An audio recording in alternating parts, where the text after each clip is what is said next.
Hey guys, Aaron Wilson back at NRG Stadium. Friday afternoon, injury report is out. Let's go through it, break it down, and as I expected, Dalton Schultz returned to practice Friday morning and he had a shoulder injury. It's a lingering shoulder injury. He had an illness. He was full participation. He's off the injury report. He is good to go on Sunday against the Tennessee Titans. That's the good news. The bad news is, Damon Arnette injured his ankle, and so he's been ruled out. So we have a new injury at corner, reserve corner, but still someone that was starting to play well on special teams, and the team has put some time into developing, and we'll see if this winds up being an injured reserve situation. Another good development, though, on the other hand, is Texans tight end Cade Stover, as I reported, is on track to be activated as soon as tomorrow for Sunday's game. Expectations are that that's likely, that he will be up, and of course, he's an impact player, someone the Texans were counting on, good blocker, and good after the catch and a target down the field for the Texans. So, as we already told you, they rule out Stroud, still in the concussion protocol, and Jalen Petrie still in the concussion protocol, and kicker Kaimi Fairburn. So that means Davis Mills, QB1, and for Petrie, Miles Bryant is the nickel. I'm expecting Jalen Mills to be elevated to fill a major role at safety. We'll see if he winds up starting. That's possible. We've got to see if they have the base D alignment as the primary defense, and that would mean a little bit different, not being a nickel. So we'll see how they handle that. And Bryant can play safety too. Remember, he played 82% of the defensive snaps. So quick hitters going around here about injuries and the status of everybody. And so what wound up happening, when you look at the Texans and kind of where they stand, and you're looking at all the injuries. So they rule out Harrison Bryant, and so they need the depth. He's got neck and shoulder issues. We'll see. Does he wind up being an IR? Do they take some time with Damon Arnette? Elevation besides the expectation of Jalen Mills is Ajani Carter, North Shore graduate, former University of Houston corner, nice tall corner, and he should be up for special teams. And we'll see, does he make it to the 53 pretty soon? We're still kind of wondering, with Ed Ingram being limited and wearing this giant knee brace and not moving that great, is he going to be the right guard, or are they going to kick Tytus Howard inside from right tackle? And that might happen. And then Trent Brown. I think it'll just be one more week if they do that. And they did like what Trent did. And of course, he's massive at 6'8", and maybe more than 380 pounds. I wouldn't be shocked if he was 400 pounds. He's a big, big man. Massive, as Tytus Howard said. Tytus Howard, of course, officially cleared from the concussion, and he talked to us yesterday about the symptoms he endured, which included having headaches, nausea, sleeplessness. So concussions are all different. He cleared the concussion protocol faster, and with CJ Stroud, because everyone wants to know about this, CJ has experienced sensitivity to light, so he's been in some dark rooms, he's worn sunglasses. He's no longer having to do that, and he is in the building. He's been in the building.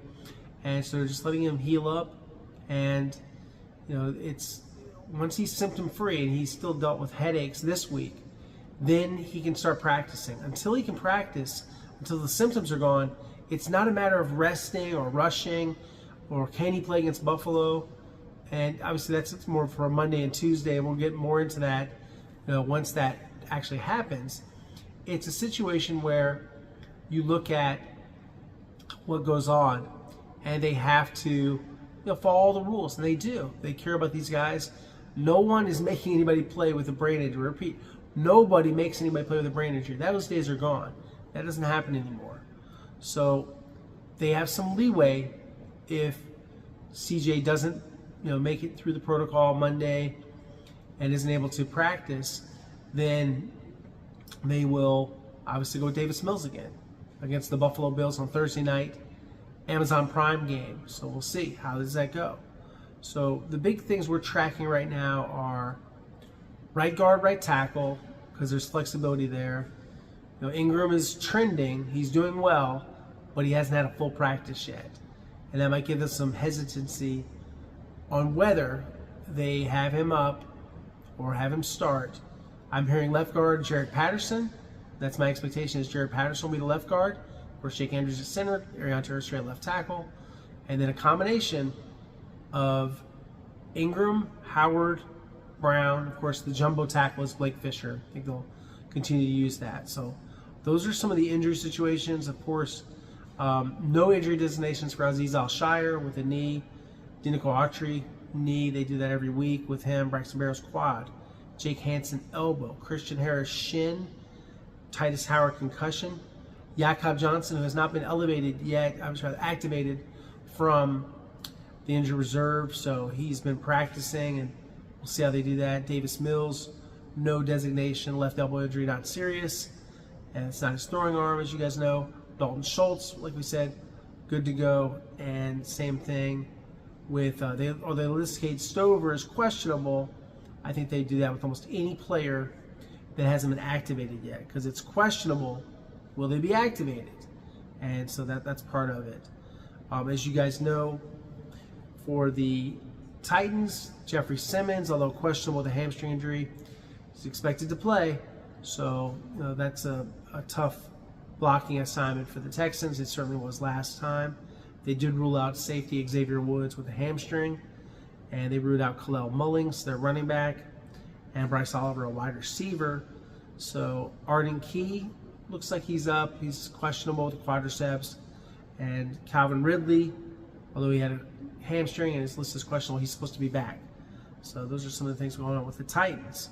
So now moving into a little bit different category, let's talk about the matchup. So I wanted to kind of give you guys the meat of the report first, which is the injuries and the personnel issues. And Damon Arnett injured his ankle, might be injured reserve. Like I said, Johnny Carter expected to be up, Jalen Mills expected to be up, Cade Stover expected to be up, and we'll see how they carry it with everything that. Last time they beat the Titans 26-0, first win of the season. It was all mostly fourth quarter stuff, and the Titans lost 27-20 to the Chargers before the bye week. So they're competitive. They have some players, but they also have a lot of issues. So the Texans, of course, have the best overall defense, the best scoring defense, second best rushing defense, the best on third downs, fourth against the pass. They are dotted with talent all over the defense, with Will Anderson Jr., Danielle Hunter, the reigning AFC Defensive Player of the Week. Sheldon Rankins scored a touchdown on that sack strip, forced fumble from Will Anderson Jr., caught the ball in the air, took off, rumbling for the score. And then, of course, they have Azeez Al-Shire, the defensive signal caller, who works so closely with D'Amico Ryans and Matt Burke as kind of the brains of the defense. And, of course, a tough guy back there as an off-the-ball linebacker. And then in the secondary, Derek Stingley Jr., that interception. Poetry in motion, that catch. Kamari Lassiter, so consistent, so competitive. And Kalen Bullock's made some plays, shows good range and instinct still. And then, even though they lose MJ Stewart, which more quadriceps in, I still think they have enough at safety. I think Miles Bryant, you probably saw my article on Miles.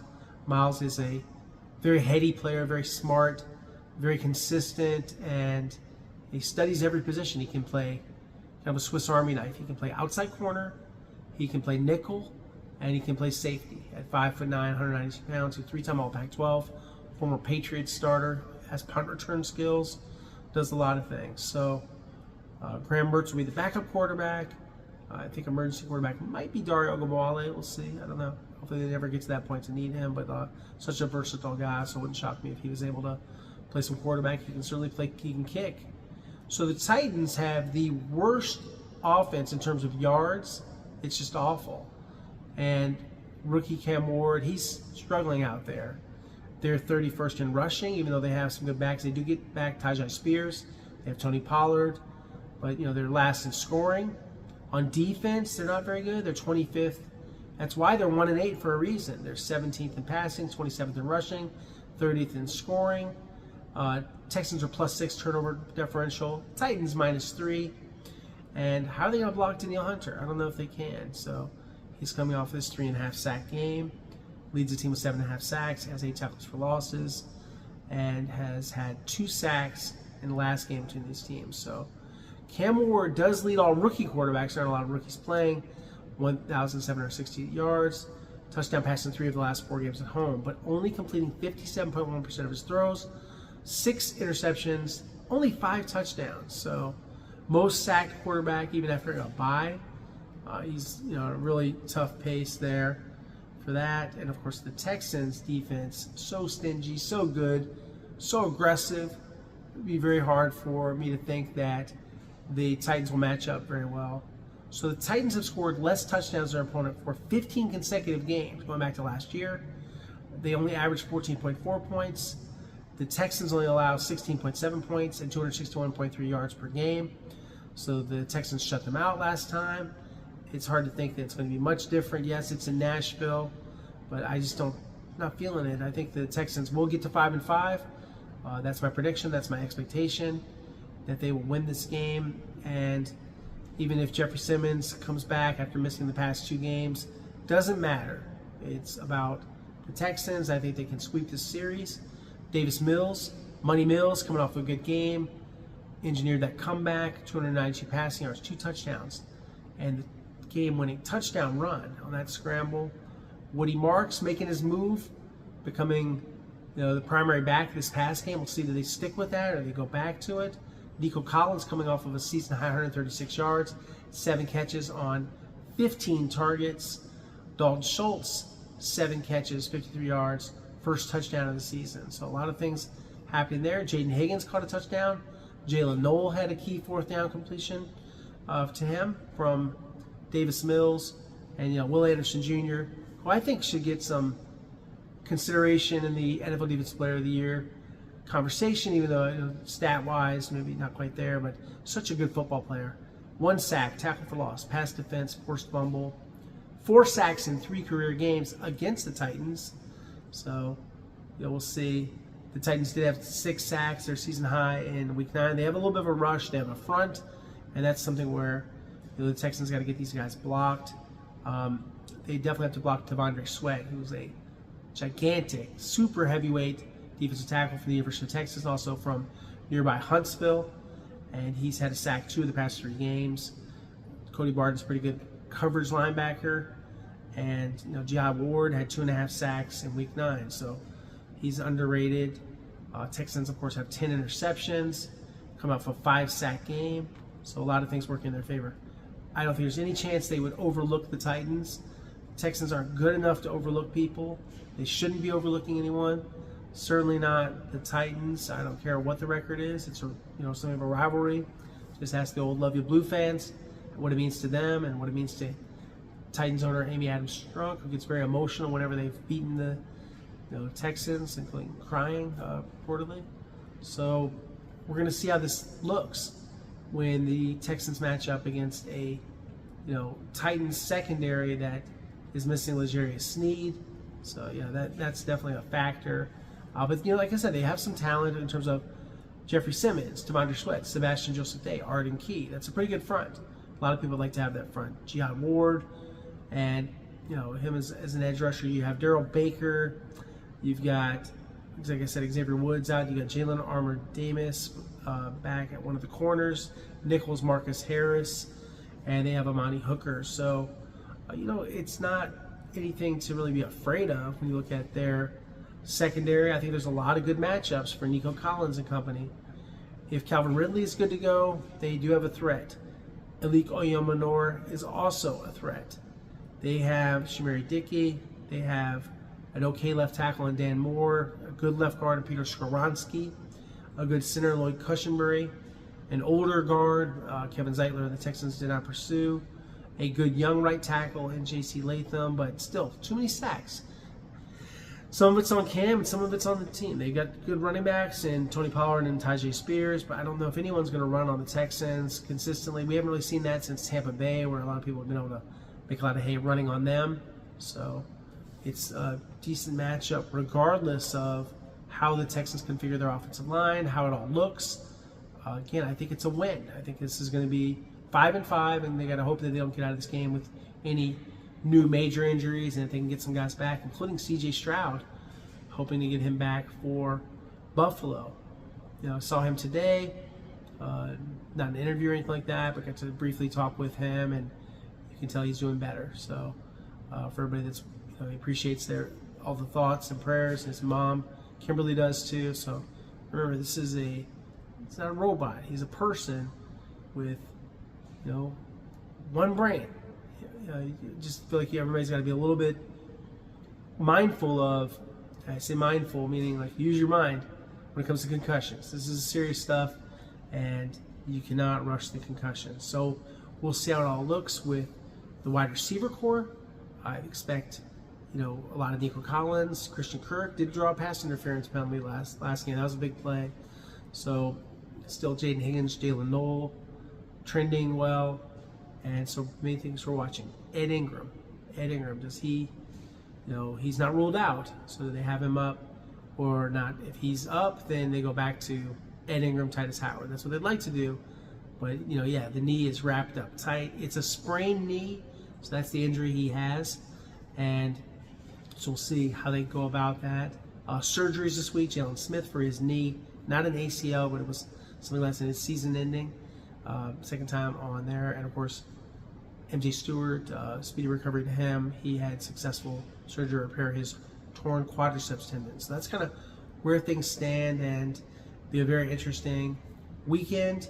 And of course I'll be there and provide coverage for here on YouTube and on my social media, @AaronWilson_NFL, on Twitter/X, Instagram, AaronWilson7128, television with KPRC2, so it's Sports Sunday with Randy McElboy and Nick Mantis, and at www.clicktohouston.com. Keep it locked all weekend. We'll have lots of articles. We'll have some more new articles up on Miles Bryant, Tytus Howard, Dalton Schultz, and more to come. So guys, thanks so much everybody for watching, liking, and subscribing. It helps me when you watch the videos, the longer form videos like this one. That really does kind of boost the channel a lot more, because that's where the Google ads, all this stuff, it's all a numbers game. I didn't make this game, but I'm participating, and I want to win at this game, and you guys are helping me to do that. And about 19,750 people, hoping to get to 20,000 very soon. Love to do it this weekend. That'd be a great milestone for the channel, which just started just about 12 months and 2 weeks ago. So it's I shouldn't say that. We're close to 13 months. Very close to 13 months. So a newer channel, new kid on the block, and I'm excited about what's happening here. I'm doing my best with it. Lots of shorts, lots of videos. I want to have more of the lives, like we had a fun one last week. So guys, please check it out. We have memberships. You can join. You can be a member to, again, support the channel, and I'm just excited. So appreciate everybody. I don't want to curb my enthusiasm like the show.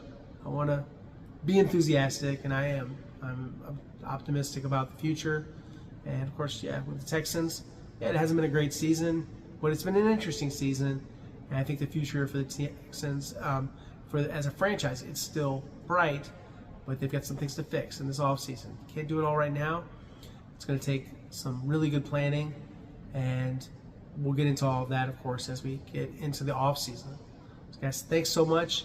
Looking forward to the Titans game, and then getting home that night and getting ready for Thursday night football. It's going to be here before we know it. It's going to be happening fast and furious. Amazon Prime, big game. Al Michaels, Kirk Herbstreit, their studio crew. It'll be fun. Guys, thanks, and talk soon. Bye.